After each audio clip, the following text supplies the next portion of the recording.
Good afternoon.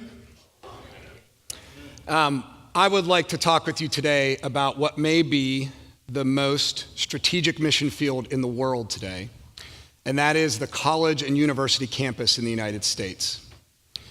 What we know to be true is that there are 20 million students studying on college and universities in their campuses right now, the largest, the most that's ever been true in our country's history.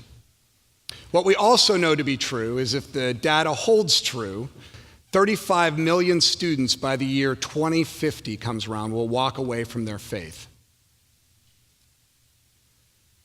It's not surprising, recognizing that to be true, that atheism is the fastest growing religion in the United States, and that's certainly true on college campuses.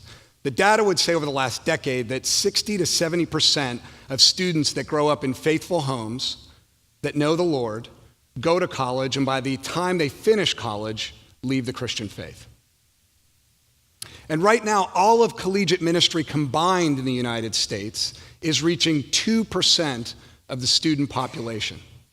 To put that percentage in context for you, the underground church in China right now is reaching 3% of the Chinese population.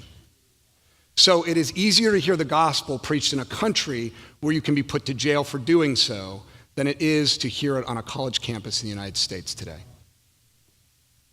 This is Molly Kate. Molly Kate was kind of your stereotypical high school student that came to know the Lord when she was during those high school years. Molly Kate, by the time she got to her senior year, began to do some of the things that high school kids do when they're wrestling with their faith. She began to ask questions. Who is Jesus? Is he real? Does he care about my life?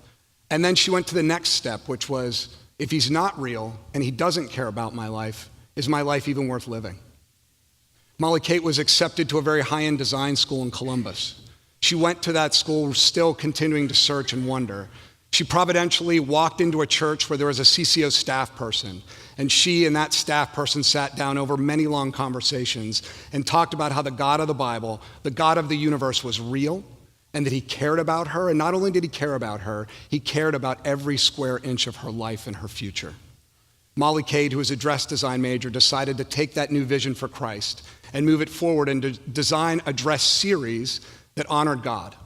She did the radical thing of going out and putting that dress design series in front of Teen Vogue and New York City Fashion Week and a variety of other places. She was later asked to be the only teenager to exhibit at New York City Fashion Week. The names of her 4 dresses: Creation, Fall, Redemption, and Restoration. Can you imagine if we had more Molly Kate Kleins in your industries today? What would that look like? This is why I say colleges and universities and their campuses are the most strategic mission field in the world today. If we can reach these students with gospel influence, we can change the culture for Christ. Our strategy is fairly simple. It's reach these students with the gospel of Jesus Christ. It's to plug them into the local church during their collegiate years, and it's to help them develop a vision for how they can bring Christ's restoration to the world. So first and foremost, we want to share the gospel of Jesus Christ with these students. There are some strategies you want to reinvent, and there are some strategies so good that are 2,000 years old, you just want to keep them. The gospel is one of those things. So we want to bring the gospel of Jesus Christ to college students and share with them that life-giving relationship. One of the ways our model is distinct is we actually do that in the context of the local church. Our staff people are on staff at churches all over the country. So it's a shared finance model. Traditionally, the parachurch model, I've heard from many, has been seen as a drain on the local church. We do the opposite. We place a staff person in the church. We supervise that person. We train that person. We help give them a vision to be that strategic arm of the local church to the college campus.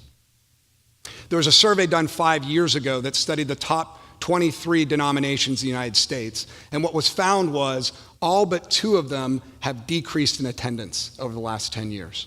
Many of them double digits, many of them over 50%. Our model helps build the next generation of church leaders for the bride of Christ.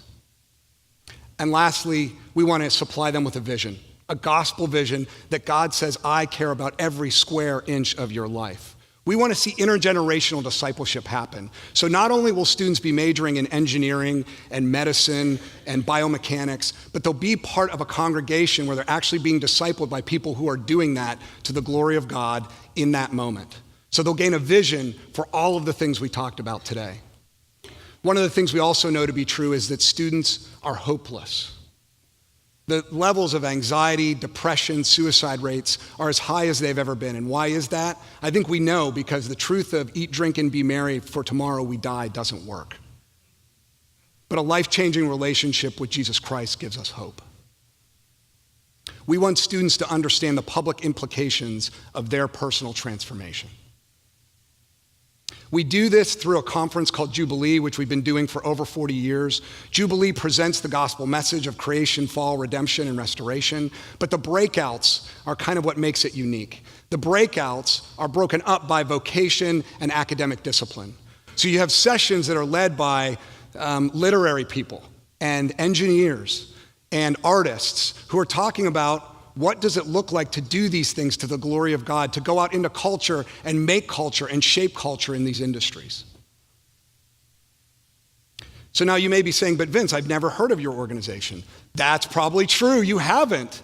You see, there's a reason for that, and the reason is because when we were created, a group of people were brought together, some executives and some faith leaders in the greater Pittsburgh area, to help Pittsburgh become as famous for God as it was for steel. Now, many of us that live in Pittsburgh often joke and say, we've succeeded because the steel industry has tanked over the last few decades in Pittsburgh. However, we have seen market growth for the majority of our 47 years.